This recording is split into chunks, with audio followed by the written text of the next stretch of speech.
નર્મદા જિલ્લાના ઝરિયા ગામે આવેલી રામધામ આશ્રમ શાળાની દયનીય હાલત અંગે કોંગ્રેસના જિલ્લા પ્રમુખ રણજીત તડવીએ ગંભીર સવાલો ઉઠાવ્યા છે।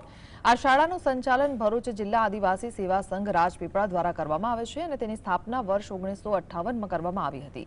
તેઓએ કહ્યું છે કે ગુજરાત સરકાર બેટી બચાવો બેટી પઢાઓ જેવા અભિયાનની વાત કરે છે, પરંતુ આજે પણ આદિવાસી વિસ્તારમાં આવેલી આશ્રમ શાળાઓમાં બાળકીઓને પ્રાથમિક સુવિધાઓથી વંચિત રાખવામાં આવી રહી છે।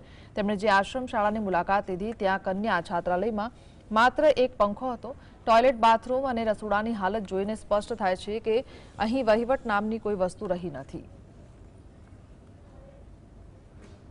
બધા ડુંગર વિસ્તારના છોકરાઓ આ બધા ડુંગર વિસ્તારના આદિવાસી અમારા વિસ્તારના અહીંયા 1 થી 8 ધોરણનું રામધામ આશ્રમ શાળામાં સ્કૂલ ચલાવે છે।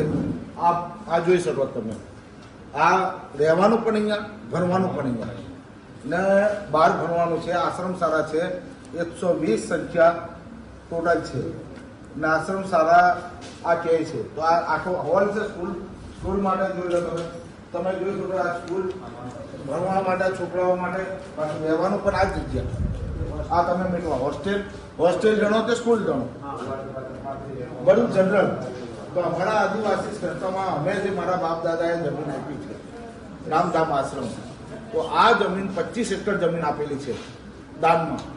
જે તે ટાઈમે આદિવાસી સેવા સંઘને ચલાવવા માટે મારા દાદા લોકોએ જમીન આપેલી છે। તો આ લોકો કંઈ ટ્રસ્ટીઓ કંઈ કરતા જ નથી। અમારા આદિવાસીઓ છોકરાઓ કદાચ ભણીને આગળ જાય। મારા પપ્પા ભણી ગયા છે, મારા કાકા લોકો ભણી પણ ગયા છે અહીંયા જ। તેવું સારું હતું। હમણાં તો જુઓ પોઝિશન એકદમ ખરાબ। આ મારા કાકા પણ છે, અમારા સરપંચ છે અહીંના, અમારા ઝરિયા ગામના સરપંચ છે ના મારા કાકા છે। એટલે અમે એવું કહેવા માંગીએ છીએ કે વહીવટ જ્યારે મહિડા સાહેબે શરૂઆત કરી ત્યારથી કોઈ સુધારા પર આવતું નથી। તો અત્યારે તો ક્યાંના ક્યાં આગળ સારી સારી હોસ્ટેલો સ્કૂલો થઈ ગઈ। તો અમારા દાદા જે દાનમાં આપીને ગયા શૈક્ષણિક હેતુ માટે, તો એનો ધ્યેય તો સિદ્ધ થવો જોઈએ। અમને એવું નથી લાગતું કે અમારો દાદાએ જે આપેલી દાનમાં છે જમીન, એનો હેતુ સિદ્ધ થાય છે। તો આ રીતે વહીવટ ચલાવવો હોય તો પછી અમને આપી દો, અમે એના વારસદારો છે, અમે વ્યવસ્થિત એનો વહીવટ કરશું।